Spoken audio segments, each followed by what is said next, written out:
ఆత్మీయాభివృద్ధి కూడికలకు రెండవ దినమున రెండవ రాత్రి ప్రభు సన్నిధికి వచ్చిన మీ అందరికీ ప్రభు అయిన యేసుక్రీస్తు నామం పేరట వందనాలు. Praise the lord, praise the lord. So మీరందరూ ప్రభు సన్నిధికి రావడము, ఇలాంటి సమయాన్ని దేవుని కొరకు ప్రత్యేకించడం అనేది నిజంగా దేవుడు మిమ్మల్ని ఎంతగానో ధన్యులుగా చేశారని నమ్ముచున్నాను. హల్లెలూయా. ఎందుకంటే ఆయన ఆవరణములో ఒక దినము గడుపుట చెప్పాలండి 1000 దినముల కంటే శ్రేష్టం. ఒక దినము అంటే 24 గంటలు, అంతే కదా. ఒక దినము గడుపుట 1000 దినములంటే 1024 గంటలు. దేవుని యొక్క ఆశీర్వాదము, దేవుని యొక్క లెక్క చాలా వ్యత్యాసంగా ఉన్నది. ఒక దినము మనమిస్తే 1000 దినాలు కలుపుచున్నాడు ఆయన. అంత శ్రేష్టమంట. దేవుడు ఒక గిన్నెడు చన్నీళ్ళు ఇస్తే నా పేరట మీరు ఒక గిన్నెడు చన్నీళ్ళు ఇస్తే నేను మర్చిపోను అంటున్నాడు ఆయన. ఎంత మంచి దేవుడు కదా, ఎంత గొప్ప దేవుడు, ఎంత నమ్మదగిన దేవుడు. ఆయన పేరట మనం ఏమి చేసినా ఆయన మరిచిపోవుటకు అన్యాయస్తుడు కాదు. చెప్పండి, నా దేవుడు అన్యాయస్తుడు కాదు అని. నేను నమ్మిన దేవుడు అన్యాయస్తుడు కాదు. నీకు నాకు జీతం ఇవ్వడానికి దేవుడు త్వరలోనే ఈ భూమి మీదకి ఆయన మాట ఇచ్చిన ప్రకారము తన ప్రజల కొరకు రాబోతున్నాడు. హల్లెలూయా. ప్రస్తుతానికి ఆయన తన పనిలో నిమగ్నమై ఉన్నాడు. ఏం పని? దేవుడు ఏం చేస్తున్నాడు? అదే వస్తున్నాడు. ప్రస్తుతానికి ఆయన ఏం చేస్తూ ఉన్నాడు? ఆయన బిడ్డలందరి కోసము చెప్పండి ఏమి సిద్ధపరుస్తున్నాడంట? నివాసములను. దేవునికి స్తోత్రం, దేవునికి స్తోత్రం. మన దేవుడు మనందరి కోసము నివాసములను సిద్ధపరుస్తున్నాడు. గనుక మనము ఆ మాటలను మనసులో ఉంచుకొని, దేవుడు నమ్మదగినవాడు, అన్యాయస్తుడు కాదు, ఆయన సన్నిధికి వచ్చా నేనేం పోగొట్టుకోకపోగా ఎంతో ఆశీర్వాదాన్ని పొందుకోవాలి. దేవుని సన్నిధి ఎక్కడ ఉన్నదో అది ఒక పరిశుద్ధ స్థలం. దేవుని సన్నిధి ఎక్కడ కదులుచూ ఉన్నదో అది ఒక పవిత్రమైన స్థలం.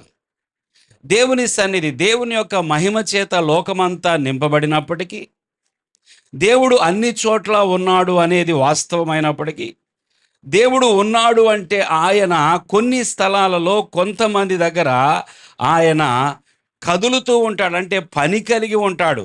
ఆయన యాక్టివ్ పార్ట్లో ఉంటాడు. కొన్ని స్థలాలలో ఉన్నప్పటికీ ఆయన ఏం చేయడు, మౌనంగా ఉంటాడు.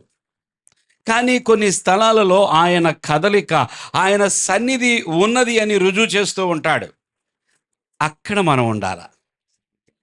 దేవునికి స్తోత్రం. అంతటా ఉన్నాడు కదండి దేవుడు, కరెక్టే. కానీ దేవుని యొక్క సన్నిధి కొన్ని స్థలాలలో ప్రత్యేకంగా ఆయన నేను ఉన్నానని బయలుపరుచుకుంటూ ఉంటాడే, ఆ స్థలాల్లో మనం ఉండటం మనకు ఆశీర్వాదకరం. నువ్వు మార్కెట్కి వెళ్ళినప్పుడు మార్కెట్లో కూడా దేవుడు ఉంటాడు. దేవుడు లేని స్థలం ఏమీ లేదు. కానీ నువ్వు మార్కెట్లో ఉన్నదానికిను, దేవుని యొక్క ప్రజల మధ్యలో ఉన్నదానికి, దేవుని మందిరములో ఉన్నదానికి వ్యత్యాసము ఉన్నదంటారా లేదంటారా? మాట్లాడాలండి అందరూ, లేకపోతే మీకు నిద్ర వస్తుంది. నేను అడిగినప్పుడు మాట్లాడాలంటే మళ్ళీ దేవుని స్తోత్రం. మీరు యాక్టివ్గా ఉండాలి, మీరు ఇన్వాల్వ్ అవ్వాలా. లేకపోతే చెప్పేది నేను ఏదో ఒక గొప్ప ప్రసంగం చేసేసాను, ముగించేసాను, అయిపోయింది ఈ రోజుకి ఒక ప్రసంగాన్ని నేను తృప్తిపడి మేము వెళ్ళి వచ్చేసాం, ఒక మెసేజ్ వినొచ్చేసామని మీరు తృప్తి పడటం వల్ల ప్రయోజనం ఏమీ లేదు. కొంచెం గట్టిగా అరిశాను. అర్థమైందా? ఇంకా మాట్లాడతా. మీరు ఇన్వాల్వ్ కాకపోతే ఇక్కడ ఏం జరుగుతుంది, దేవుడు ఏం మాట్లాడుతున్నాడు, దేవుడు ఏం చెప్తున్నాడు, అది నేను శ్రద్ధగా వింటున్నాను. అది లోపలికి వెళ్తుందా, లేకపోతే ఇటు వెళ్ళి ఇటు నుంచి ఇటు వెళ్ళిపోతుందా, లేదా అసలు ఇక్కడ దాకా కూడా రాకుండా ఇటు వచ్చి అటు వెళ్ళిపోతుందా? లోపలికి వెళ్తున్నట్లయితే మనం మాట్లాడాలి. దేవుని స్తోత్రం. దాని యొక్క చూడండి, మీకు మంచి వార్త చెప్తే ఆ, వినగానే ముఖంలో మీ బాబుకి ఐఏఎస్ సీట్ వచ్చిందంట అని చెప్పామనుకోండి, ఐఏఎస్లో సెలెక్ట్ అయ్యాడు అంట అని చెప్పామనుకోండి, అంటే నేను సిస్టర్ గురించే మాట్లాడతలా, ఏ బాబుకైనా ఎలా ఉంటుందండి ఆ ముఖం? ఆ మాట వినగానే అసలు ఆ తల్లి ముఖము ఆ తండ్రి ముఖం ఎలా ఉంటుంది చెప్పండి? అసలు వెలిగిపోతూ ఉంటుంది. అసలు ఆ ఆనందము, ఆ కళ్ళు, ఆ ముక్కు, ఆ ముఖ కవళికలన్నీ ఎంత సంతోషము వారు చూపిస్తారంటే, దేవుని మాటలు వినేటప్పుడు, ఒక సత్యం మన యొద్దకు వచ్చినప్పుడు, దేవుని గురించిన ఒక ఆత్మీయమైన విషయం మన లోపలికి వెళుతున్నప్పుడు మన ముఖం వెలగకపోతే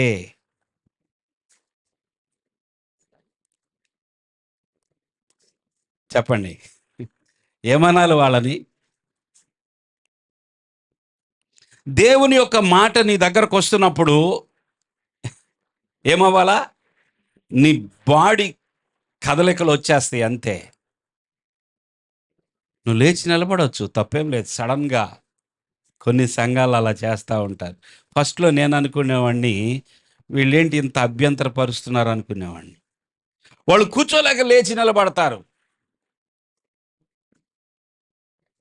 లేకపోతే ఆమేన్, లేకపోతే మౌనంగా చెయ్యెత్తి, దేవా నీ కొందనాలు, నువ్వు నాతో మాట్లాడుతున్నావు. దేవుని స్తోత్రం. దేవుని బిడ్డలారా, మోషే హోరేబు పర్వతం మీదకి ఎక్కినప్పుడు దేవుడు అన్నాడు కదా, మోషే నీ చెప్పులు విడువుము అన్నాడు. దేవుని స్తోత్రం. ఇది పరిశుద్ధ స్థలము అంటున్నాడు. ఏ స్థలం అంటండి అది?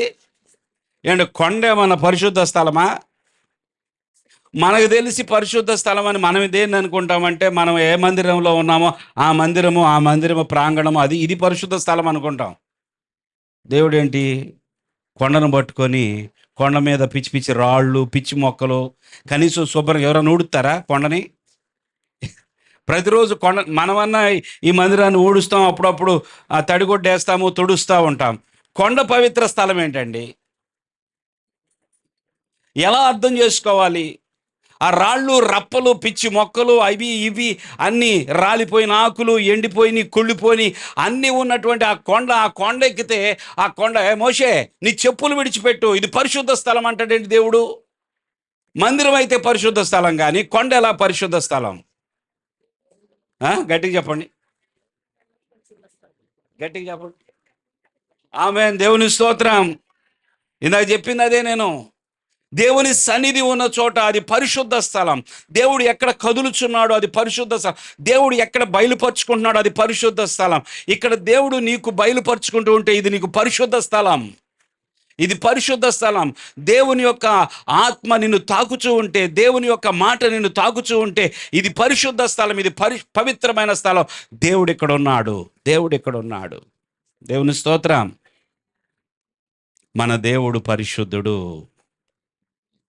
మన దేవుడు ఎవరండి? మనము సేవిస్తున్న దేవుడు, మనం ఆరాధిస్తున్న దేవుడు పరిశుద్ధుడు కనుక, ఆ పరిశుద్ధునికి పాటలు పాడేటప్పుడు ఎంతో ఎంతో శ్రద్ధతో పాటలు పాడాలి. ఆ పరిశుద్ధ దేవుడు వింటున్నాడని పాడాలి. ఆ పరిశుద్ధ దేవుని కొరకు మనసులో ధ్యానిస్తూ ఆ పాట యొక్క అర్థాన్ని గ్రహిస్తూ పాడాలి. దేవుని స్తోత్రం. పక్కనోళ్ళు నా పాట వింటున్నారా లేదా, నేను బాగా పాడేనా లేదా అని తర్వాత అడగటానికి కోసం కాదు మనం పాడేది. పాట నీ నీ కోసం కూడా కాదు, నీ తృప్తి కోసం కాదు. పాట ఒకవేళ నీ తృప్తి కోసం, నీ సంతోషం కొరకు పాడుతుంటే ఆ పాట వలన దేవునికి కలిగేది ఏమీ లేనప్పుడు ఆ పాట వ్యర్థం. ఒక పాట దేవుడికి ఘనతను తీసుకొస్తుంటే ఎప్పుడు తీసుకొచ్చింది అది? నువ్వు దేవుని కొరకు పాడినప్పుడు దేవునికి ఘనత, మనుషుల కొరకు పాడినప్పుడు కదండి. అందరూ నా పాట విని పొగడాలి, నాకు మంచి లైక్స్ రావాలి అన్నందుకు పాడితే పాడిన వారు పాడింది వ్యర్థం. అవునా కాదా ప్రియుల? దేవుని కోసం ఆయన పరిశుద్ధుడు గనుక మనము ఏది చేసినా ఆ పరిశుద్ధ దేవుడు అన్ని గమనిస్తాడని తెలుసుకొని చేయాల.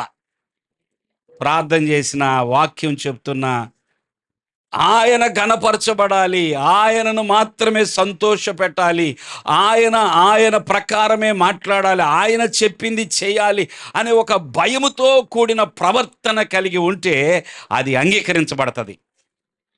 నువ్వు తీసుకొచ్చే అర్పణ, నువ్వు ఇచ్చే అర్పణ, అది చిన్నదైనా పెద్దదైనా నీ చేతిలో నుండి వచ్చే అర్పణ కూడా నీవు దేవుని ఎడల ఉన్న నమ్మకాన్ని బట్టి నువ్వు ఏది చేస్తున్నా కూడా దేవుని ఎడల ఉన్న ఆ భయమును బట్టి మనం చేస్తున్నప్పుడు ఆ అర్పణ అంగీకరించబడుతుంది. దేవుని స్తోత్రం.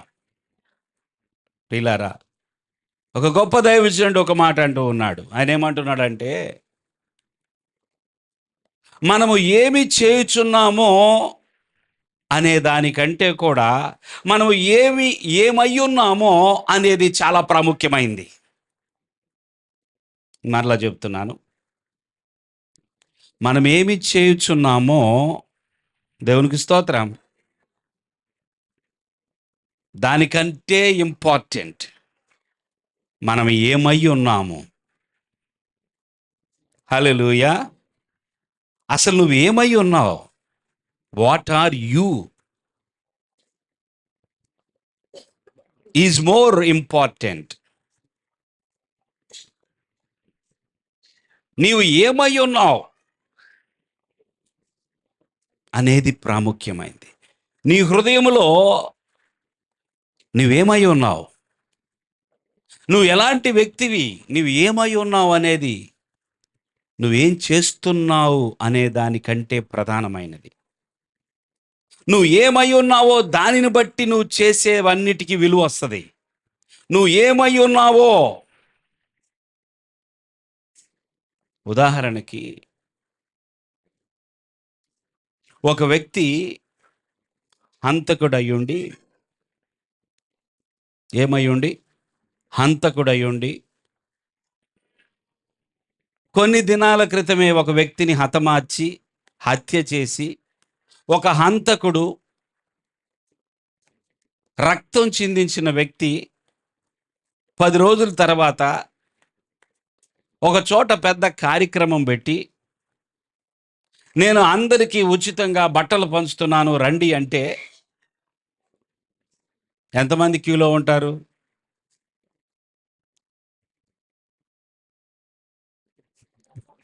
వాడు ఏమై ఉంటే నాకు ఎందుకండి బాబు, ఉచితంగా వస్తుంది.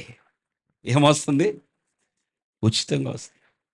వాడు హంతకుడైతే నాకేంటి, వాడు వ్యభిచారైతే నాకేంటి, వాడు దొంగ అయితే నాకేంటి, వాడు ఏదో ఉచితంగా ఇస్తున్నాడంట పోయి తెచ్చుకుందామని వెళ్ళేవాళ్ళు వెళ్తారు. కానీ కొందరు ఉంటారు, చిచ్చి,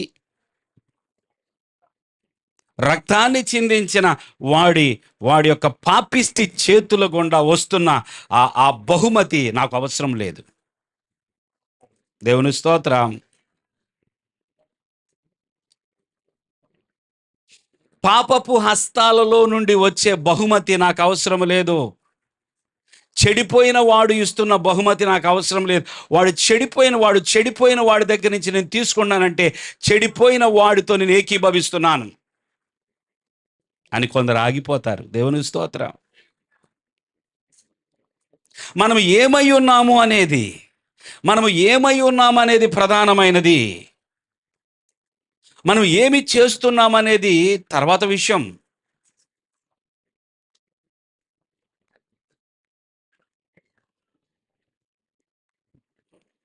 దొంగతనం చేసుకొచ్చి బాగా బాగా మంచి సొమ్ము దొరికింది, దొంగిలించి గబగబా చర్చికి వచ్చి, పాస్టర్ గారండి రాత్రి దొంగతనానికి వెళ్ళాను, అసలు ఇంతకుముందు ఎప్పుడూ కూడా అంత దొరకలేదు, రాత్రి మాత్రం మంచి మూట దొరికింది, కాబట్టి దేవుడికి 10వ భాగం ఇవ్వాలనుకుంటున్నాను, ప్రార్థన చేయండి అన్నాడు.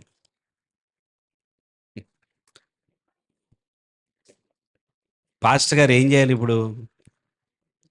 ప్రార్థన చేయాలి.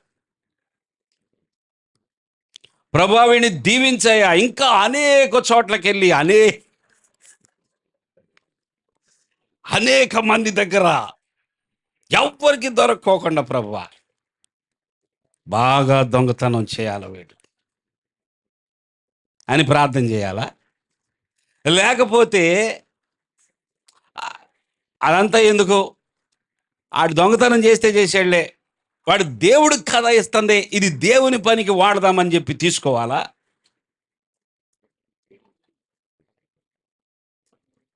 ఒక దైవజనుడు తమిళనాడులో, ఆయన గురించి నేను విన్న ఒక స్టోరీ తెలుసు మీలో కొద్ది మందికి.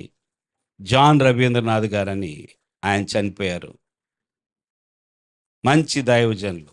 తమిళనాడులో ఒకరోజు కేరళ నుండి ఒక పెద్ద బిజినెస్ మ్యాన్ ఆ సేవకుని దగ్గరికి వచ్చాడంట. ఆ సేవకుని దగ్గరికి వచ్చినప్పుడు ఆయన వస్తూ ఒక మంచి బ్రీఫ్ కేసుతో వచ్చాడు.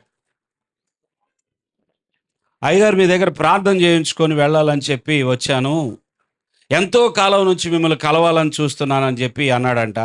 సరే, వచ్చిన తర్వాత ఈ దైవజనుడు ప్రార్థన చేస్తూ ఉన్నాడు. ప్రార్థన చేస్తూ ఉండగా ఈయన చేసింది ఒక తప్పు ఆయనకి కనబడుతుంది. దేవుడు వద్దు అంటున్నాడు. దేవుడు ఏమంటున్నాడు? నో, ఇతను నీకు బహుమతి ఇవ్వబోతున్నాడు, నువ్వు తీసుకోవద్దు. ఇతడు చేసిన వ్యాపారంలో చాలా దుష్టత్వం చూపించాడు దేవుడు. అంతా అయిపోయిన తర్వాత ప్రార్థన చేసి దేవుని కోసం నువ్వు నమ్మకంగా ఉండని కొన్ని హెచ్చరికలు ఆయనకి ఇచ్చి వెళ్ళమంటే ఆ బ్రీఫ్ కేసు పాస్టర్ గారికి ఇచ్చి తీసుకెళ్ళిపో అన్నాడు. అయ్యా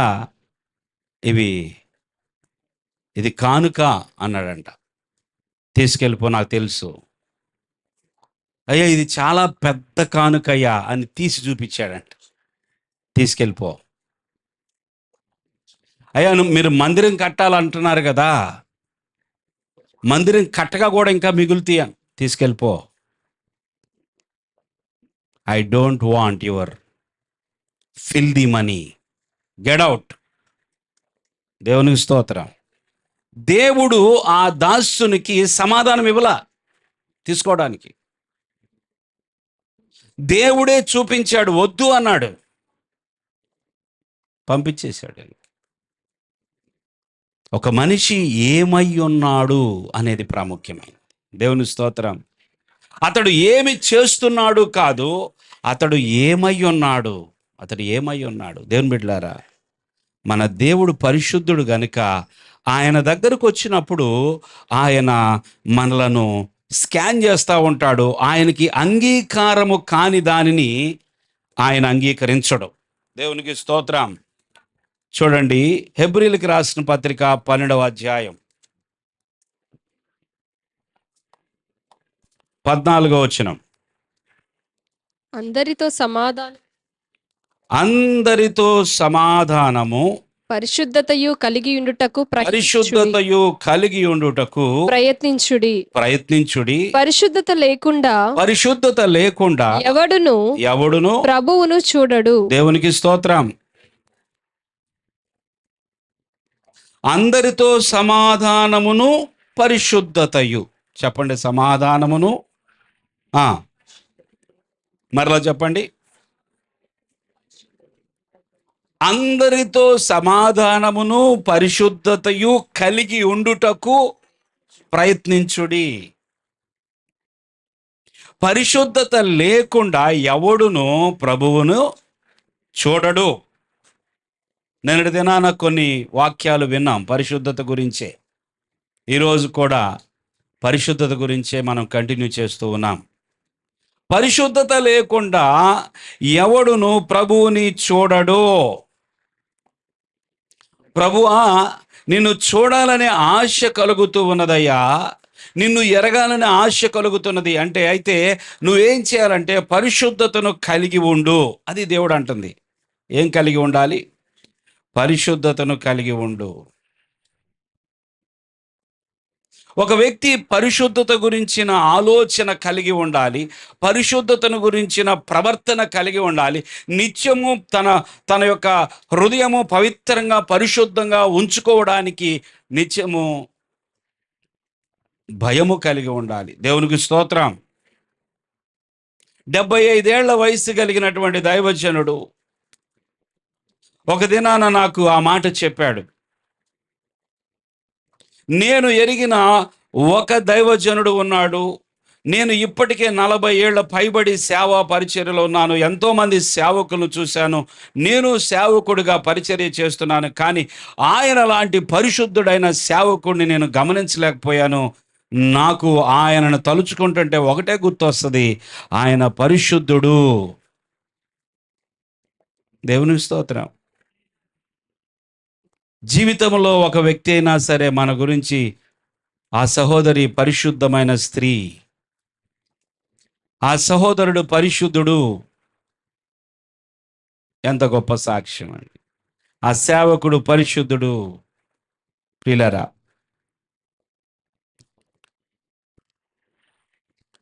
పరిశుద్ధత కలిగి జీవించటం.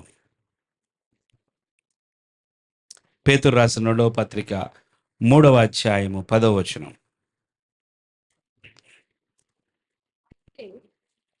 అయితే ప్రభువు దినము దొంగ వచ్చినట్లు వచ్చును. ఆ దినమున ఆకాశములు మహాధ్వనితో గతించిపోవును. పంచభూతములు మిక్కుటమైన వేండ్రముతో లయమైపోవును. భూమియు దాని మీదనున్న కృత్యములను కాలిపోవును. ఇవన్నీ ఇట్లు లయమైపోవునవి గనుక ఆకాశంలో రవులుకొని లయమైపోవునట్టియు, పంచభూతములు మహావేంద్రముతో కరిగిపోవునట్టియు దేవుని దినపు రాకడ కొరకు కనిపెట్టుచు దానిని ఆశతో అపేక్షించుచు మీరు పరిశుద్ధమైన ప్రవర్తనతోను భక్తితోను ఎంతో జాగ్రత్త గలవారై ఉండవలెను. మన ఆదివారమున మనము కొద్ది విషయాలు వింటూ ఉన్నాము. సంఘము ఎత్తబడే దినాలలో మనం ఉన్నాము. దేవుని స్తోత్రం. ప్రభు యొక్క రాకడ సమీపముగా ఉన్నది. ఏ క్షణమైనా, ఏ దినమైనా, ఏ రాత్రి అయినా ప్రభు యొక్క బోర శబ్దము వినబడబోతుంది. ఆ బోర శబ్దము మోగినప్పుడు దేవుని బిడ్డలు, సిద్ధంగా ఉన్నవారు రెప్పపాటులో ప్రభు యొద్దకు చేరతారు. దేవుని స్తోత్రం. గనుక ప్రభు యొక్క రాకడ కొరకు ఎల్లప్పుడూ సిద్ధంగా ఉండండి. ఏదో ప్రత్యేకమైన వార్త కోసం ఎదురు చూడకండి. మీరు ఎల్లప్పుడూ సిద్ధంగా ఉండండి. దేవుని స్తోత్రం. మీరు ఎల్లప్పుడూ సిద్ధంగా ఉన్నవారైతే ఏదో ఒక వార్త, ఏదో ఒక వీడియో, ఏదో ఒక సేవకుడు ఏదైనా చెప్తే అప్పటికప్పుడు ఉద్రేకంగా, అమ్మో నేను రెడీగా ఉన్నాను ప్రభు అనుకోవటం కాదు. ఉన్నట్టుండి ఉద్రేక పడిపోవటం కాదు, తర్వాత చల్లబడిపోవటం కాదు. ఉన్నట్టుండి వేడైపోవటం కాదు, మళ్ళా చల్లగైపోవటం కాదు.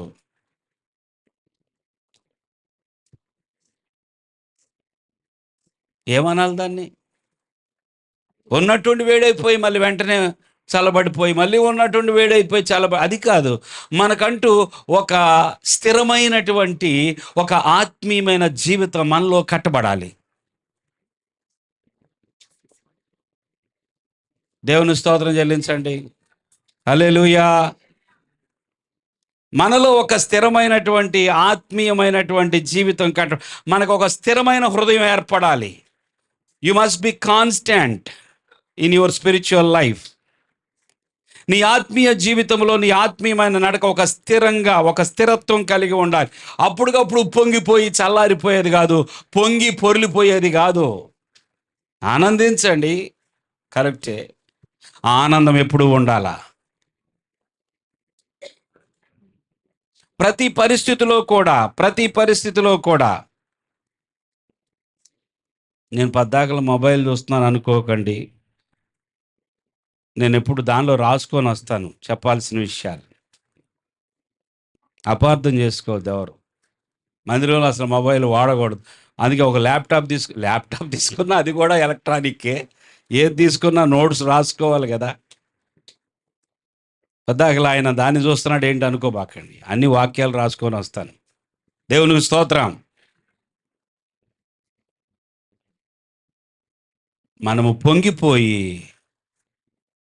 ఎప్పటికప్పుడు మళ్ళీ చల్లబడిపోయే జీవితంగా ఉండకూడదు. మన ఆత్మీయ జీవితం ఒక స్థిరమైన జీవితంగా ఉండాలి. దేవుని స్తోత్రం. దేవుడు ఎల్లప్పుడూ మనం చూస్తానే ఉన్నాడు, నిత్యము గమనిస్తానే ఉన్నాడు. మనము ప్రార్థనలో మందిరంలో ఉన్నా, మందిరంలో లేకపోయినా దేవుని యొక్క సన్నిధి నీకు తోడుగానే ఉన్నది. ప్రభు నీతోనే ఉన్నాడు. దేవుని స్తోత్రం. నీ యొక్క ఆలోచనలు, నీ యొక్క తలంపులు ఆయనకి అంగీకారంగా ఉంటే, నీ నడక ఆయనకి అంగీకారంగా ఉంటే, నీ త్యాగము ఆయనకి అంగీకారంగా ఉంటే ఆయన సంతోషిస్తాడు. నా నిమిత్తము పడుతున్న ప్రయాస ఆయనకి ఇష్టమైన దానిని ఆయన అంగీకరిస్తాడు. దేవునికి స్తోత్రం. గమనించండి, ఇప్పుడు దేవుని యొక్క రాకడ విషయంలో మాట్లాడుతూ, సమయం కొంచెం స్పీడ్గా వెళ్ళిపోతున్నట్టుంది నాకు చూడగా.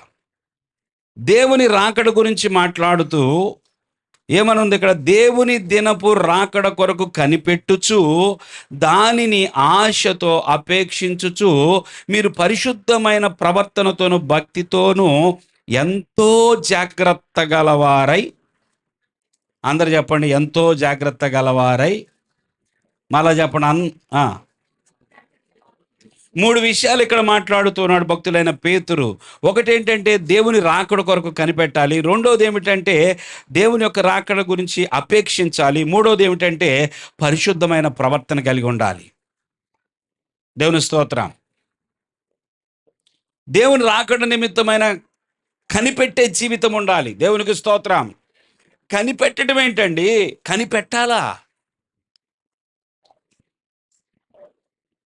ఆయన వచ్చినప్పటికే వస్తాడులే, ఎలాగో వస్తానన్నాడు, వస్తాడు కదా, వస్తానన్న దేవుడు రాకుండా ఉంటాడా? వస్తాడులే, నేను మాత్రము కనిపెట్టను. ఆయన ఎప్పుడు వస్తాడో చెప్పలేదు. ఎన్ని రోజులు కనిపెట్టాలి? ఎప్పుడు కనిపెట్టాలండి? బుధవారమా, గురువారమా? ఎప్పుడు కనిపెట్టాలి? రోజు కనిపెట్టాల్సిందే. ఎన్ని నెలలు కనిపెట్టాలి? నీకు ఊపిరినంత వరకు కూడా నువ్వు కనిపెట్టే బిడ్డగానే ఉండాలి. దేవుని స్తోత్రం. కనిపెట్టడం కష్టమా? పొయ్యి మీద బియ్యం పెట్టిన తర్వాత పొంగొచ్చిద్దేమో, పొర్లిపోయి దాన్ని కనిపెట్టవా? పాలు పెడితే పాలు పొంగిపోతాయి అని కనిపెట్టరా? చెప్పండి.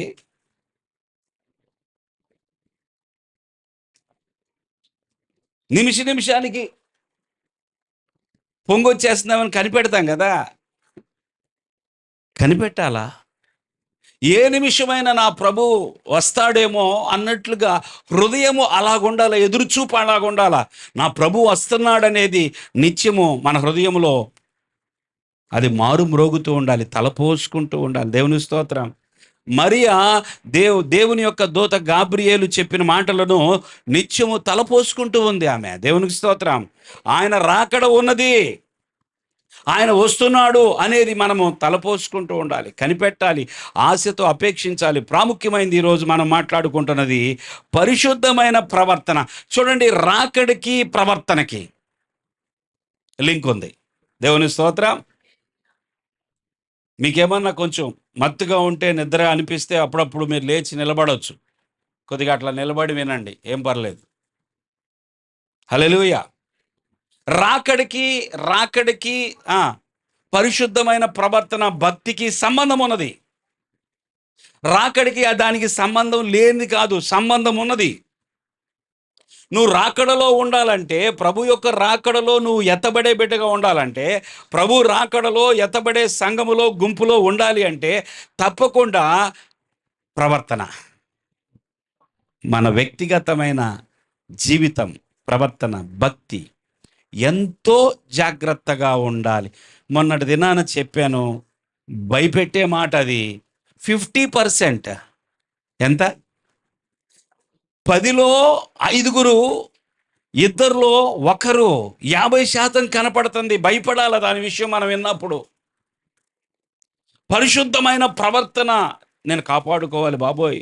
ఎవరు ఎట్టుంటే నాకెందుకండి బాబు, నా ప్రవర్తన నేను పరిశుద్ధంగా ఉంచుకో. దేవుని స్తోత్రం. నా భక్తి నేను కాపాడుకోవాలి. ఎవరి భక్తి? నీ పక్కన వాళ్ళ భక్తి. అప్పు అడిగితే వచ్చిద్దా? కొంచెం ఇవ్వమ్మా, నేను భక్తిగా ఉండలేకపోతున్నాను, కాస్త కొంచెం భక్తి నాకు. నూనె అడిగినట్టుగా కన్యకలు ఏం చేశారంట? ఏమడిగారు? కొంచెం నూనె ఇవ్వండి, మా దిమిటీలు ఆరిపోతున్నాయి అంటే పోయి కొనుక్కొచ్చుకోండి అన్నాడు. వీళ్ళు పోయి వచ్చేలేపు అయిపోయింది, అయిపోవాల్సిందంతా అయిపోయింది.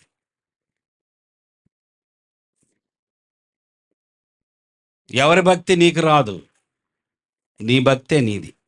దేవుని స్తోత్రం. ఎప్పుడూ ఒకరిని చూసినప్పుడు మాత్రమే మనకి భక్తి పెరగాలి, భక్తిగా ఉండాలనిపిస్తూ ఉంటుంది.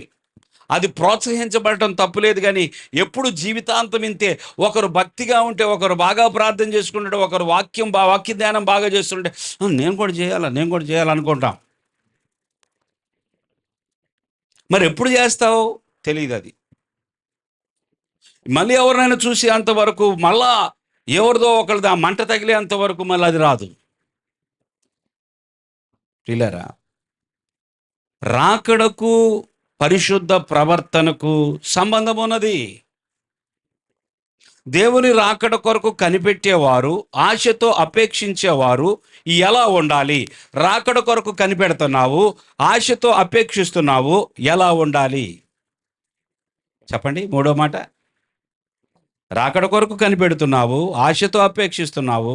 మూడోది, పరిశుద్ధమైన ప్రవర్తన కలిగి భక్తితో ఎంతో జాగ్రత్తగా ఉండాలి. పరిశుద్ధమైన ప్రవర్తన, పరిశుద్ధత లేకుండా ఎవడునూ ప్రభువుని చూడడు. రాకడలో వచ్చేస్తాడేంటి?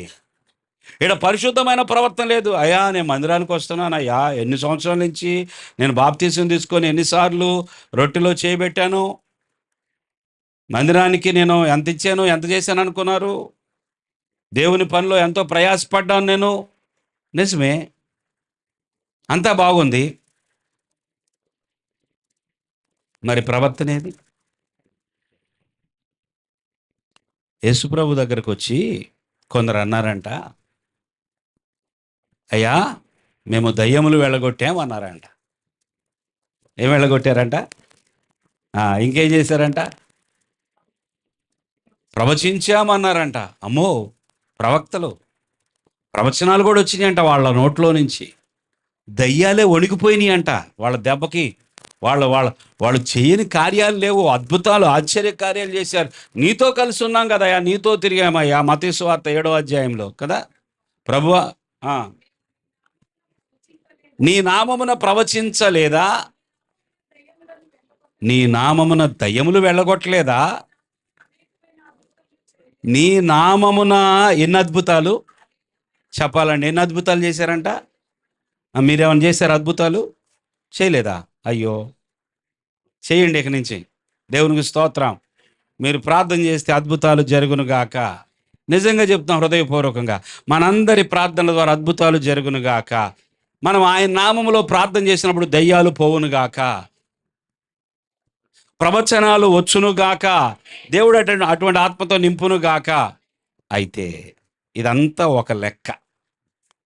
లేదా అది చేయలేదా, ఇది చేయలేదా, అనేకమైన అద్భుతాలు చేయలేదా అని చెప్పుదురు.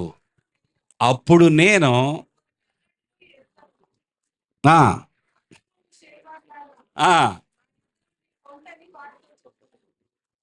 అసలు దీనికి దానికి లింక్ ఏమన్నా ఉన్నదా? ఎందుకు ప్రభు ఇలా మాట్లాడుతూ ఉన్నాడు? మిమ్మును నేను ఎన్నడూను ఎరుగను అంటున్నాడు. వీళ్ళు చేసిన ప్రార్థనలన్నీ యేసు ప్రభు నామములోనే, వీళ్ళు చేసిన అద్భుతాలన్నీ ప్రభు నామములోనే, వీరు దయ్యాలు వెళ్ళగొట్టింది ప్రభు నామములోనే. కానీ ప్రభు ఏమంటున్నాడు? మిమ్మల్ని నేను ఎరుగను, ఎన్నడూ ఎరుగను. అక్రమము చేయువారలారా నా యొద్ద నుండి తొలగిపోండి. అంటే యేసు ప్రభు వచ్చినప్పుడు ఒక్కొక్కరి బండారము బయటకు వస్తుంది. అసలు సమయం వచ్చినప్పుడు తెలియపరచబడుతుంది మనమేమిటో, మన భక్తి ఏంటో, మన జీవితం ఏంటో సమయం వచ్చినప్పుడు తప్ప అర్థం కాదు. మీలో ఒక క్రమము లేదు, మీరు అక్రమము చేయువారు, మీరు అక్రమము చేయువారు.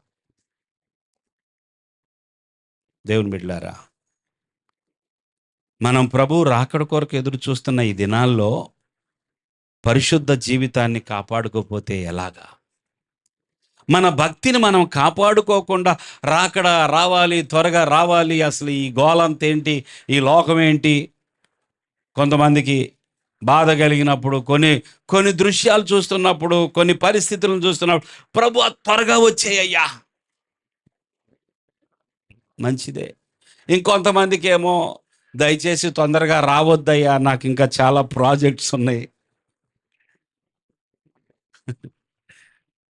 ఎన్నో చేయాలనుకుంటున్నాను, ఎన్నో సాధించాలనుకుంటున్నాను, తొందరగా మాత్రం రాబాకు, నా కూతురికి పెళ్లి చేయాలయ్యా.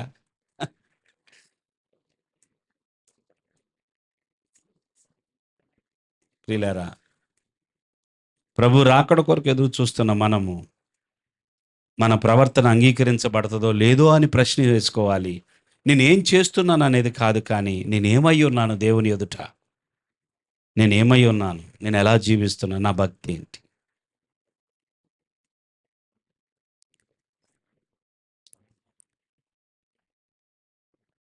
మూడు మాటలు అక్కడ రాయబడి ఉన్నాయి. చివరి మాట, పరిశుద్ధమైన ప్రవర్తనతోనూ భక్తితోనూ ఎంతో జాగ్రత్త కలిగి ఉండాలి.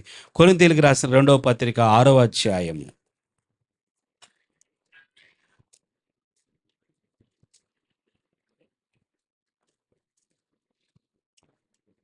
17వ వచనం నుండి చదువుదాం.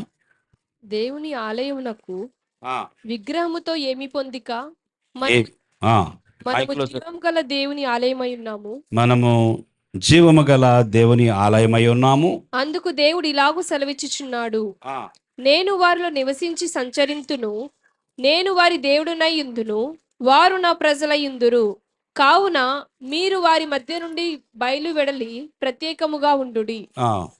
అపవిత్రమైన దానిని ముట్టకుడని ప్రభువు చెప్పుచున్నాడు. మరియు నేను మిమ్మును చేర్చుకొందును, మీకు తండ్రినై యుందును, మీరు నాకు కుమారులను కుమార్తెలునై యుందురని సర్వశక్తి గల ప్రభు చెప్పుచున్నాడు. ఆగమ్మ, జాగ్రత్తగా ఈ మాటలు గమనిద్దాం. నేను వారిలో నివసించి సంచరింతును. దేవునికి స్తోత్రం. నేను వారి దేవుడనై యుందును, వారు నా ప్రజలై యుందురు. కావున మీరు వారి మధ్య నుండి బయలు వెడలి ప్రత్యేకంగా ఉండుడి. ఎలా ఉండాలంట? ప్రత్యేకంగా ఉండుడి. అపవిత్రమైన దానిని ముట్టకూడని ప్రభువు చెప్పుచున్నాడు. అపవిత్రమైన దానిని ముట్టకూడని ప్రభు. చూడండి, ఈ భూమి మీద మనలను అపవిత్రపరిచేది, మనలను కలుషితము చేసేది ఏదైనా ఉంటే దాని దగ్గరికి వెళ్ళవద్దు అంటున్నాడు ప్రభు. దేవుని స్తోత్రం. మనలను అపవిత్రపరిచేది ఏంటి? ఒక మనిషితో మాట్లాడితే మనం అపవిత్రపరచబడతామా? ఒక మనిషి దగ్గర నిలబడితే, ఒక మనిషి ప్రక్కన నిలబడితే అపవిత్రపరచబడతామా? మనం ఎలా అర్థం చేసుకోవాలి? మీరు వారి మధ్య నుండి బయలువెడలి ప్రత్యేకంగా ఉండుడి.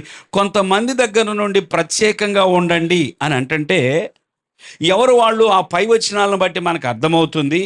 ప్రభువుని ఎరగనటువంటి వారి నుండి ప్రత్యేకంగా ఉండుడి. ఎవరిని ఎరగని వారు? అవిశ్వాసులు, ప్రభుని నమ్మని వారు, ప్రభుని ఎరగని వారు. చూడండి, మీరు మీరు నేను మనమందరము కూడా ఈ లోకంలో ఉన్నాం, ఇంకా ఈ లోకంలోనే ఉన్నాం. మన చుట్టూ ప్రభుని ఎరిగిన వారే ఉంటారని అనుకోకూడదు. మనతో పాటు పనిచేసే వారందరూ ప్రభుని ఎరిగిన వారు కాకపోవచ్చు. ప్రత్యేకంగా ఉండండి అంటే కుర్చీ కొంచెం అటు పక్కకు లాక్కొని కూర్చుంటావా?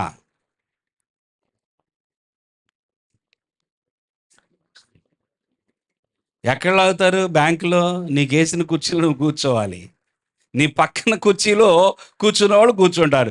నేను ప్రత్యేకంగా ఉండాలి, నువ్వు దూరంగా ఉండాలని చెప్పేసి ఎక్కడికి వెళ్తాం? బ్యాంకు బయటికి వెళ్ళాలిక. అంటే శారీరకంగా మనుషులకి దూరంగా ఉండమనా, లేదా వాళ్ళతో మాట్లాడవద్దనా, వాళ్ళను చూడవద్దు, పలకరించవద్దనా? చూడండి, మనం ఎక్కడన్నా పని చేస్తే అర్థమవుతుంది.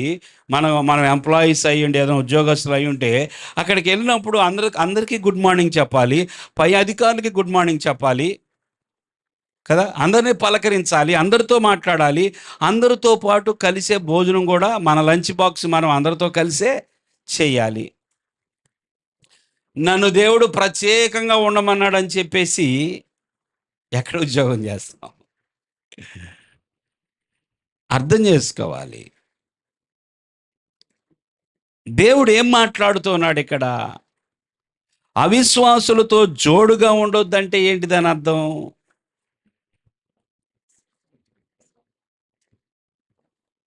అవిశ్వాసులతో సహవాసం ఏమిటి నీకు అంటే అర్థం ఏంటి? దేవుని ఎరగని వారి మధ్య నుండి మీరు దూరంగా ఉండండి అంటే, వారికి ప్రత్యేకంగా ఉండండి అంటే అర్థం ఏంటి? ఒక మాటలో చెప్పాలంటే, వారు చేసే ప్రతి విధమైన అపవిత్రమైన పనికి, చెడ్డదానికి దూరంగా ఉండమంటున్నాడు. దేవుని స్తోత్రం. మీరు చేస్తున్నారు, నేను కూడా చేస్తాను కాదు. మీరు మాట్లాడుతున్నారు, నేను కూడా అలాగే మాట్లాడతానని కాదు. మీరు చూస్తున్నారు, నేను కూడా అయ్యే చూస్తానని కాదు. ఏది అపవిత్రమైనదో, దేవుడిని ఎరగనటువంటి వ్యక్తి అపవిత్రమైనది ఏదైనా ఉన్నదో, తన లోపల ఉన్న పాపము, తాను చేస్తున్న పాపపు క్రియలకు దూరంగా ఉండాలి. ప్రత్యేకంగా ఉండటం అంటే వారు చేసేది మనం చేయకూడదు. వారు నల్ల చీర కట్టుకుంటే నేను నల్ల చీర కట్టకూడదని కాదు, చీరకు సంబంధం లేదు అసలు. వారు అబద్ధాలు చెప్తుంటే నో, నేను చెప్పకూడదు. దేవుని స్తోత్రం. వారు దూషణ మాటలు మాట్లాడుతుంటే నేనేం తక్కువ అనుకున్నావు అని మాట్లాడటం కాదు. అప్పుడు నువ్వు వారు ఏకమైనట్లు. ఎప్పుడు ఏకమైపోయినట్టు? వారు మాట్లాడే మాటలు, వారు చేసే క్రియలని నువ్వు చేస్తే వారితో సహవాసము చేస్తున్నావు. అపవిత్రమైన దానిని నీకు అంటుకోకుండా, కల్మషము నీకు అంటకుండా ఉండటం అంటే వారు చేసే క్రియలు నువ్వు చేయవు. అది ప్రత్యేకంగా ఉండటం అంటే. నీ ఇంటిలోనే ఉంటారు దేవుని ఎరగని వారు. ప్రత్యేకంగా ఉండమంటే ఏం చేయాలి? ఇప్పుడు ఆ గదిలో నువ్వు ఉండు, ఈ గదిలో నేను ఉంటానా? ఎలాగ ప్రత్యేకంగా? నీ ఇంటిలోనే నువ్వు ప్రభువుని నమ్ముతున్నావు, నువ్వు ప్రభు బిడ్డగా కొనసాగుతున్నావు, నీ భర్త ప్రభువుని నమ్మట్లేదు, ఏం చేస్తావు? అది కాదు. నీ భర్త ఒకవేళ అనుకోండి, మీరు కూడా, అర్థమైందా? ఆయన నోటి నుండి రాకూడని చెడ్డ దూషణ మాటలు వస్తుంటే నువ్వు కూడా, అప్పుడు వాళ్ళు ఏమంటారు తెలుసా?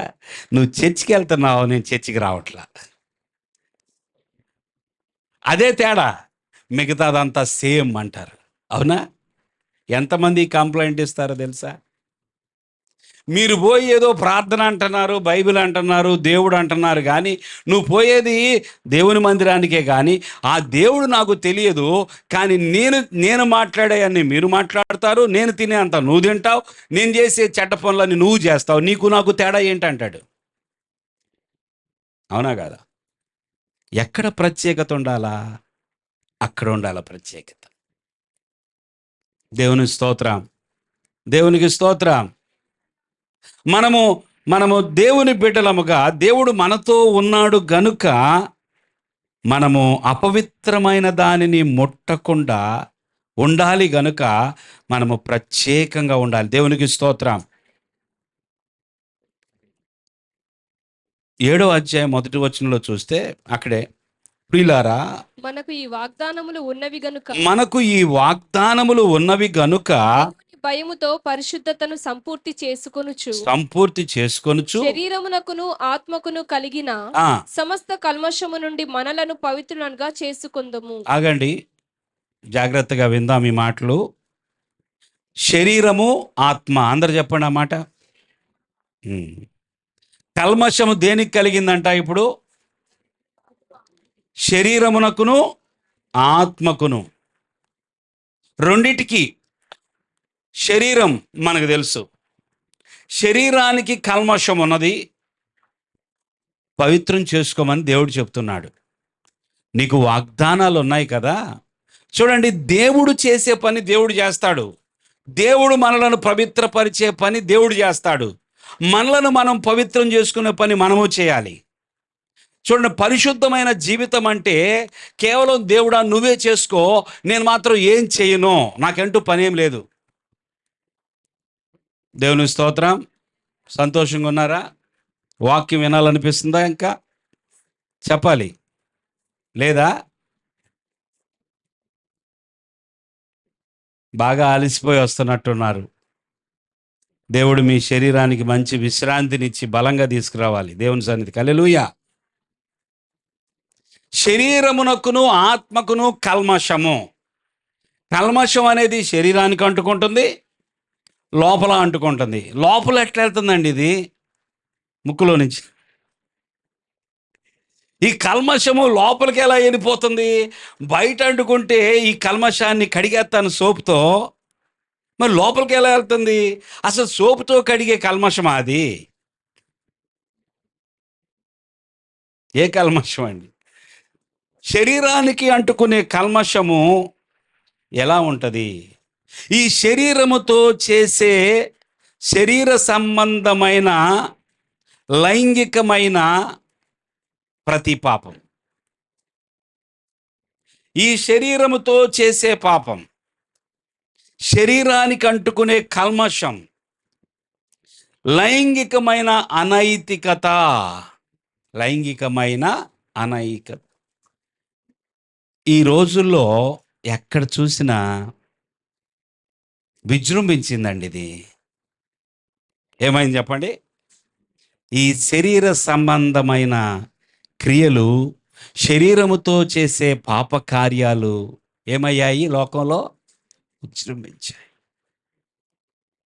అనేకమైన వాటిని గురించి ఇప్పుడు మనుషులు ఏమంటున్నారంటే, తప్పేం లేదులేండి, శరీరానికి కోరిక కలిగినప్పుడు ఏది చేసినా తప్పు లేదు. శరీరము కొరకు, శరీర ఆనందము కోసము ఎవరు ఏమైనా చేయొచ్చు, ఎలాగైనా ప్రవర్తించవచ్చు. శరీరానికి కలిగిన కల్మషము గురించి ఎవరు భయపడతలా. ఈ రోజుల్లో చాలా భయాలు పోయినాయి మనుషుల్లో నుంచి. శరీరముతో చేసే పాపములు ఎక్కువైతున్నాయి. దేవుడు ఏమన్నా అంటే, మీ శరీరమునకును ఆత్మకును కలిగిన కల్మషం.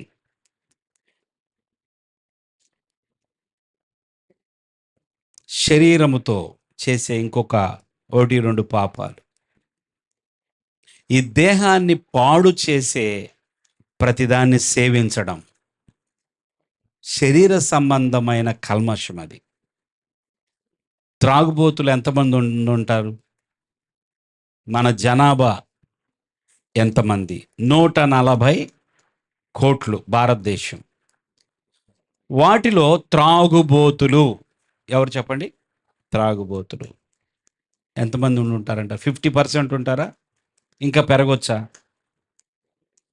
కదా? అంటే ఈ శరీరముతో వారు చేస్తున్నటువంటి పాపం, శరీరానికి పట్టిన కల్మషం. అనేక మంది కోపపడతా ఉంటారు. ఎందుకు కోపపడుతున్నారో వారికే తెలియదు. కోపం ఉందంతే. అనేక మంది నోట్లో నుంచి దూషణ మాటలు వస్తాయి. అనేక మంది నోట్లో నుంచి కామము సంబంధమైన మాటలు వస్తూ ఉంటాయి. శరీరానికి పట్టిన కల్మషం అది. మనం అనుకుంటున్నాం వస్త్రము కొంచెము మురికి పడితే కల్మషమేమో అనుకుంటున్నాం, కానీ అది కాదు, ఈ శరీరముతో చేసే కార్యాలు. రెండోది, ఆత్మకు పట్టిన కల్మషం ఏంటి? ఈ ఆత్మకు ఉన్నటువంటి ఆ కల్మషం ఏమై ఉన్నది? చాలామంది సీక్రెట్గా, రహస్యంగా క్షుద్ర పూజలు చేస్తూ ఉంటారు. ఏంటయ్యి? దేనికోసం అయ్యి క్షుద్ర పూజలు అంటే? ఎవరన్నా క్షేమం కోసం చేస్తారా, నాశనం కొరక చేసేది? చేతబడులు. ఈ క్షుద్ర విద్య ఎవరిని నాశనం చేయటానికి, ఎవరిని పాడు చేయటానికి? వారి ఆత్మకు పట్టిన కల్మషం అది. వారి ఆత్మకు పట్టిన కల్మషం. ఆత్మలో, హృదయములో వారు చేస్తున్న పాపం, ప్రతి విధమైన అసత్యాన్ని ప్రకటిస్తూ ఉంటారు. అది సత్యములాగా ప్రకటిస్తూ ఉంటారు. అసత్యాన్ని ఎలా ప్రకటిస్తారు?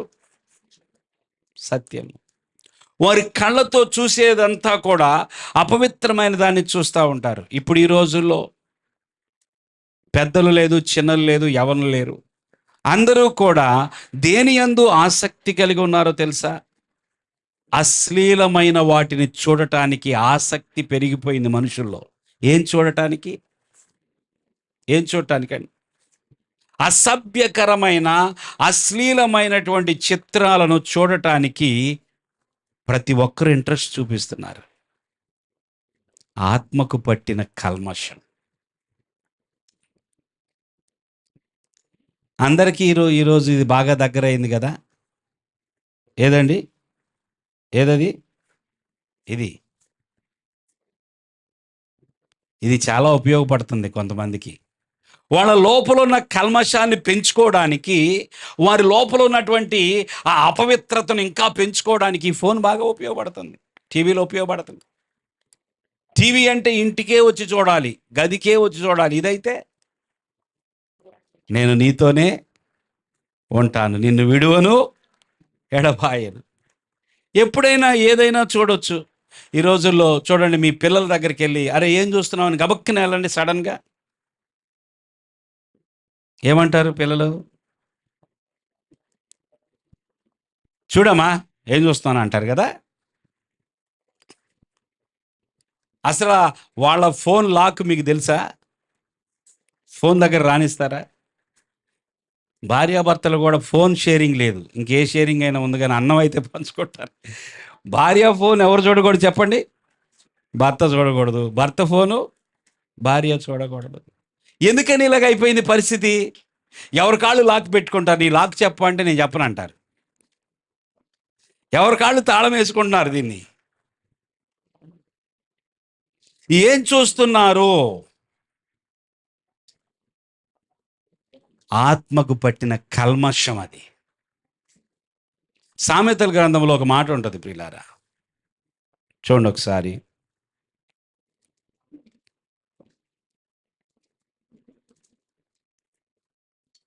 4వ అధ్యాయం 23వ వచనం. నీ హృదయములో నుండి జీవధారలు బయలుదేరు. నీ హృదయములో నుండి జీవధారలు బయలుదేరును. కాబట్టి ఆ అన్నిటికంటే ముఖ్యముగా ఆ నీ హృదయమును భద్రముగా కాపాడుకొనుము. ఎక్కడి నుంచి అంట జీవధారలు బయలుదేరేది? ఆ స్థలం ఏంటో చెప్పాలి దయచేసి. హృదయము అనండి అందరూ. హృదయములో నుండి ఏమొస్తాయి? జీవధారలు వస్తాయి. కాబట్టి జీవధారలు రావాలంటే మొట్టమొదట కల్మషం ఎక్కడ ఉండకూడదు? దేవుని స్తోత్రం. కల్మషం ఎక్కడ ఉండకూడదండి? హృదయములో ఉండకూడదు. లోపల నుండి జీవధారలు వస్తాయి కనుక ఆ జీవధారలు నీకు రాకపోవడానికి కారణం ఏంటంటే లోపల కల్మషం ఉన్నది. నీ హృదయములో నుండి జీవధారలు బయలుదేరిన కాబట్టి అన్నిటికంటే ముఖ్యముగా అన్నిటికంటే ముఖ్యంగా నీ హృదయమును భద్రముగా కాపాడుకొనుము. ఇది ఎవరి బాధ్యత? దేవుడి బాధ్యత. హృదయాన్ని నువ్వే ఇచ్చావుగా అనాలా? ఇప్పుడు ఆదాం గారు కనుక ఏమన్నాడు చెప్పండి? ఎందుకయ్యా పండు తిన్నావంటే, నువ్వేగా ఇచ్చింది ఆ స్త్రీని అన్నాడు. హృదయం ఇచ్చింది కూడా నువ్వే కదయ్యా, గుండె ఇచ్చింది నువ్వే, మైండ్ ఇచ్చింది నువ్వే అని అంటామా? ప్రభు ఏం చెప్తాడు తెలుసా? నేను నిన్ను పవిత్రపరిచేది నేను పవిత్రపరుస్తూ ఉంటాను, నిన్ను నీవు పవిత్రం చేసుకునే పని నీ బాధ్యత ప్రకారం నువ్వు చేసుకో. శరీరమునకును ఆత్మకును కలిగిన సమస్త కల్మషణము నుండి మనలను పవిత్రులుగా చేసి కొందుము.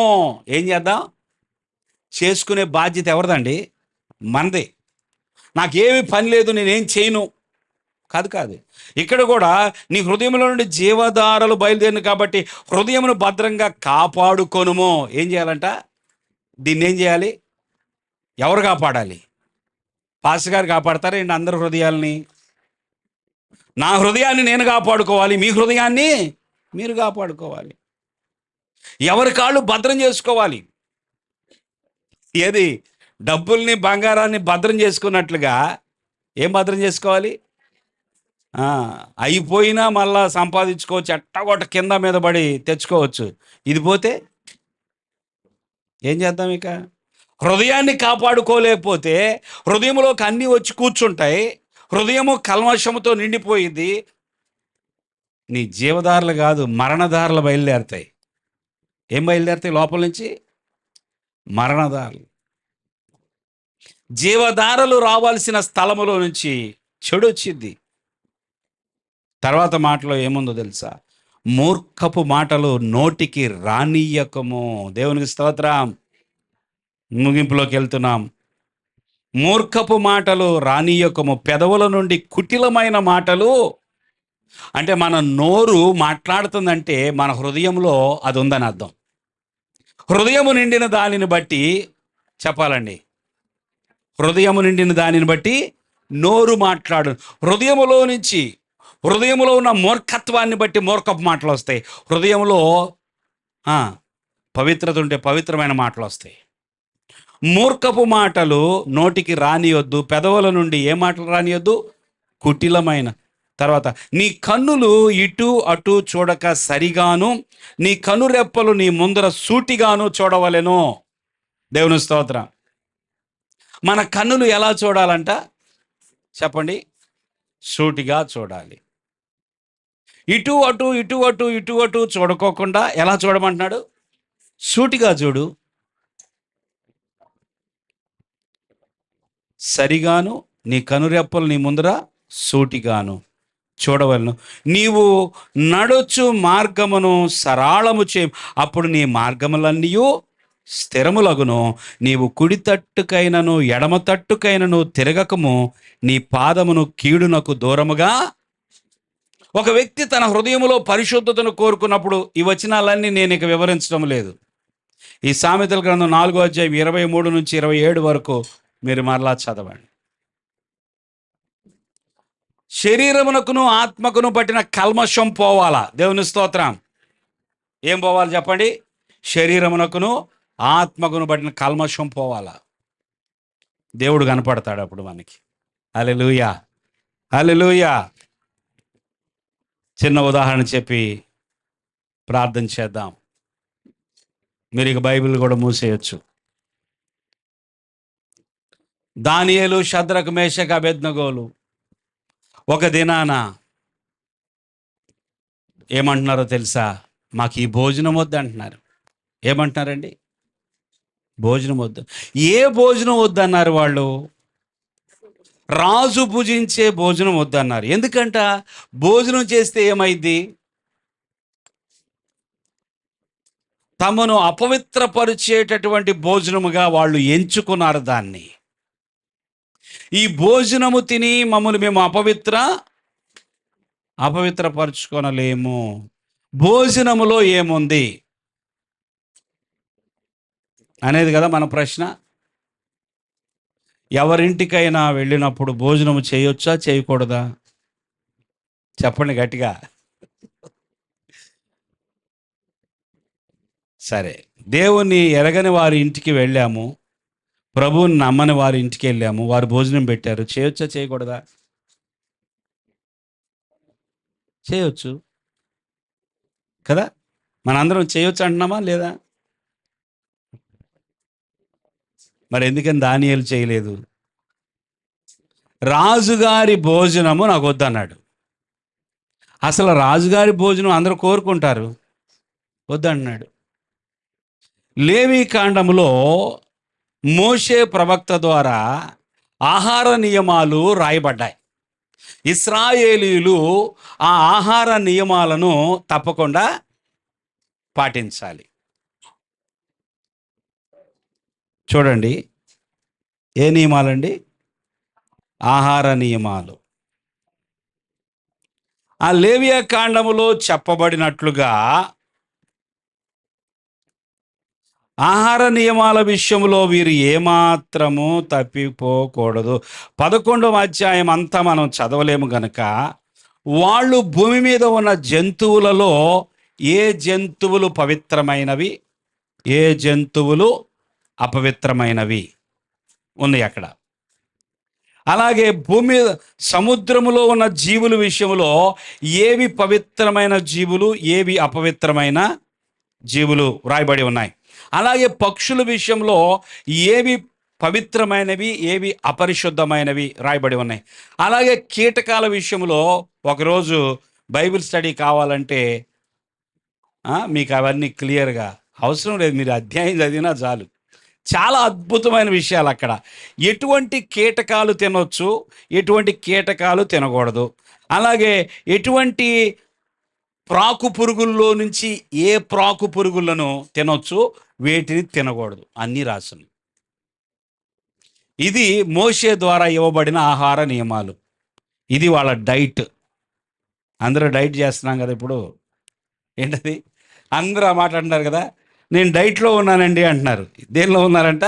డైట్. మీ డైట్ ఏంటో నాకు తెలియదు, కానీ ఇశ్రాయేలీల డైట్ మాత్రం దేవుడు చెప్పేశాడు.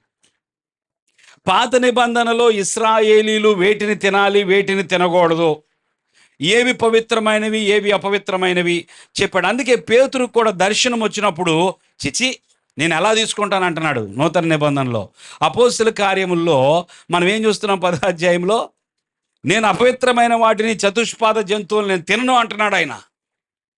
దానియేలు ఎందుకు ఆహారాన్ని వద్దన్నాడంటే ఒక కారణము, లేవియా కాండం 11వ అధ్యాయం ప్రకారము వారు తీసుకొచ్చిన ఆహారములో ఎటువంటి జంతువులు ఉన్నాయో తెలియదు. అర్థమైందండి? ఒకవేళ పంది తెచ్చారనుకోండి, ఏంటది? పంది తినొచ్చా ఇశ్రాయేలీలు పంది? పాత నిబంధన ప్రకారం వాడు పందిని తినేవాళ్ళ? తినరు. సో ఆ విధంగా రాజుగారి భోజనం అంటే దేశంలో ఉన్నాయి ఏ జంతువులు తక్కువ ఉండవు. రోజు ఏ జంతువులైనా తీసుకురాగలరు, ఏ పక్షులైనా ఏ కీటకాలైనా తీసుకురాగలరు, ఏ పాకు పురుగులైనా తీసుకురాగలరు. మరి వీటికి అన్నిటికీ రిస్ట్రిక్షన్ ఉంది కనుక దానియేలు తను అపవిత్రపరచుకోవటానికి ఇష్టపడలేదు. రెండో కారణం ఏమై ఉండొచ్చు? రాజుగారి యొద్దకు తీసుకొచ్చే ప్రతి విధమైన భోజనము రాజుగారికి క్షేమము కలగాలి, ఆయుష్ రావాలి గనుక ఆ బబులోను దేశములో బబులోనీయులు పూజిస్తున్న ప్రతి విగ్రహము దగ్గర దానిని పెట్టి తీసుకొని వస్తారు. రాజభోజనం కదా, అంటే వారి దేవునికి అర్పించి తీసుకొని వస్తారు. ఇది నువ్వు ఆశీర్వదించు అని వారికి ఎంతోమంది దేవుళ్ళు దేవతలు ఉన్నారు, వాటి గురించి ఇప్పుడు సమయం కాదు. బబులోనీయులు పూజించే ప్రతి ఒక్క దేవీ దేవతలకు వారు అప్పగించి తీసుకొస్తారు, అర్పించి తీసుకొస్తారు. ఇది రెండో కారణం. ఒకటి, వీళ్ళ మెనూ ప్రకారం రాదు అది. రెండు, వీరు నమ్మిన దేవుణ్ణి వారు నమ్మరు గనుక ఆ భోజనం నాకొద్దు, తనను అపవిత్రపరిచే దానిని వద్దు అన్నాడు.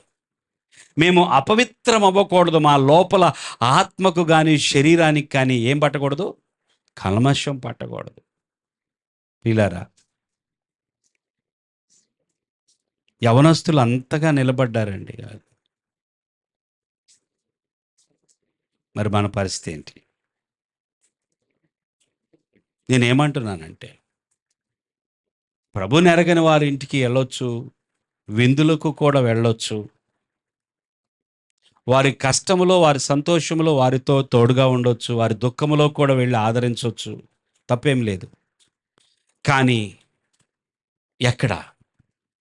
సరే, ఇప్పుడు నూతన నిబంధన ప్రకారం మనము తినకూడనివి ఏమైనా ఉన్నవా? ఉన్నాయంటారా? ఏంటి, పందా? ఏం తినకూడదు, ఏం తినచ్చు, ఏం తినకూడదు కొత్త నిబంధన ప్రకారం? క్రైస్తవులు ఏమి తినొచ్చు, ఏమి తినకూడదు? ఒక్క మాటలో ప్రార్థన చేసుకొని నీకు తినాలి అనిపించిన సమస్తము తినమన్నాడు కొత్త నిబంధన. అవునా? అవునా కాదా? మీకు తెలియదు అది? తర్వాత మాట్లాడదాం. ఈ రాత్రి మనల్ని అపవిత్రపరిచేది ఏమిటో దానికి దూరంగా ఉన్నామా లేదా? క్రైస్తవులు ఒక విగ్రహము దగ్గర పెట్టి పూజించి ఆ విగ్రహానికి అర్పించి తీసుకొచ్చిన దాన్ని తినవచ్చా? లేదు. విగ్రహము దగ్గర పెట్టనిది ఏదైనా తినవచ్చు వాక్యం ప్రకారం. యేసు ప్రభు బొమ్మ దగ్గర పెట్టింది తినొచ్చా? యేసు ప్రభు బొమ్మేగా, అది విగ్రహమే. అవునా? మోసపోవద్దు. ఇప్పుడు ప్రభు బొమ్మలు అక్కడ ఇక్కడ పెట్టి చర్చీలు కట్టి ఆ బొమ్మల దగ్గర టెంకాయలు కొట్టి ఆ టెంకాయలు కొబ్బరి తీసుకొచ్చి ఇస్తే తింటావా? తినం. మరేం తింటాం? దేవుణ్ణి ఎరగకపోయినా ఒక వివాహానికి పిలిస్తే వెళ్ళి తింటాం. ఎందుకంటే అది అది ఆ భోజనం ఎక్కడ పెట్టలేదు? ఎక్కడ పెట్టలేదు? విగ్రహం దగ్గర పెట్టలేదు. ఒకే ఒక చోట రిస్ట్రిక్షన్ మనకంతే కొత్త నిబంధనలో. ఇక ఇది తినకూడదు, అది తినవచ్చు, ఈ కూరగాయ తినకూడదు, ఆ మాంసం తినకూడదు, ఇది ఈ ఈ పక్షి తినకూడదు, ఆ పక్షి తినవచ్చు, ఏం లేదు దేవుని బిడ్డలకి. ఏదైనా తినవచ్చు, ప్రార్థన చేసుకొని నువ్వు తింటావు అంతే.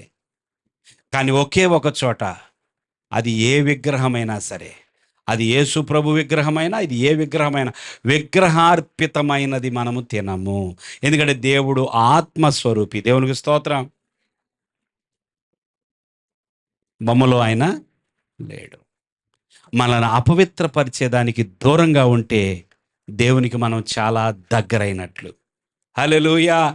మన శరీరమునకు మన ఆత్మకును పట్టిన ప్రతి కల్మషమును కడుక్కోగలిగితే మనము దేవుణ్ణి తప్పకుండా చూస్తాం. మనం ఏమై ఉన్నామో దానిని బట్టి, మన ప్రవర్తనను బట్టి రెండవ రాకడలో ఆయన చేరుకోబోతున్నాం. హల్లెలూయా, హల్లెలూయా. తల వంచండి, ప్రార్థన చేసుకుందాం.